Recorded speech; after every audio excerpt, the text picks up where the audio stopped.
গোপালগঞ্জে জাতীয় নাগরিক পার্টির জুলাই পদযাত্রার পথসভা শেষ হওয়ার সঙ্গে সঙ্গে দলটির গাড়িবহর ও নেতাকর্মীদের ঘিরে হামলা চালিয়েছে নিষিদ্ধ ঘোষিত সংগঠন ছাত্রলীগ ও কার্যক্রম নিষিদ্ধ থাকা আওয়ামী লীগের নেতাকর্মীরা। সভাস্থলে ভাঙচুর করে আগুনও দেয় তারা। সে সময় আইনশৃঙ্খলা বাহিনীর সঙ্গে দফায় দফায় ধাওয়া পাল্টা ধাওয়া ও সংঘর্ষ হয়। পরে সেনাবাহিনীর সহায়তায় গোপালগঞ্জ ছাড়ে এনসিপির নেতারা। গোপালগঞ্জে আজ রাত ৮টা হতে পরবর্তী দিন বিকেল ৬টা পর্যন্ত কারফিউ জারি করা হয়েছে। বিস্তারিত জানাচ্ছেন মাইদুর রহমান রুবেল। এনসিপির পথসভা শেষে লাঠিসোঁটা নিয়ে হামলা চালায় নিষিদ্ধ ছাত্রলীগ সহ কার্যক্রম স্থগিত থাকা আওয়ামী লীগের কর্মী সমর্থকরা। চারদিক থেকে আটকে দেয় এনসিপি নেতাকর্মী ও পুলিশের গাড়ি।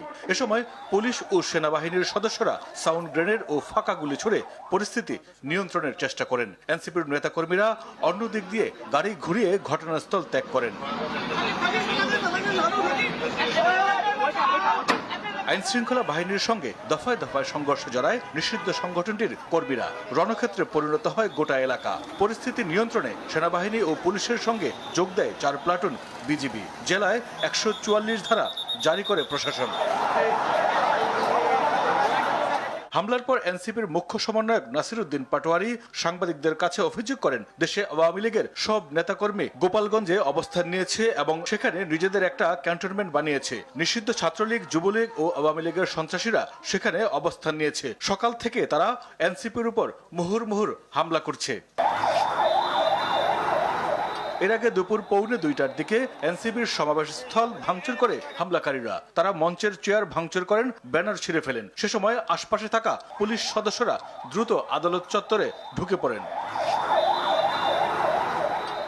এরপর সেখানেই জুলাই পদযাত্রার পথসভা করেন এনসিপি নেতারা। সভায় বক্তব্য রাখেন আহ্বায়ক নাহিদ ইসলাম সহ কেন্দ্রীয় নেতারা।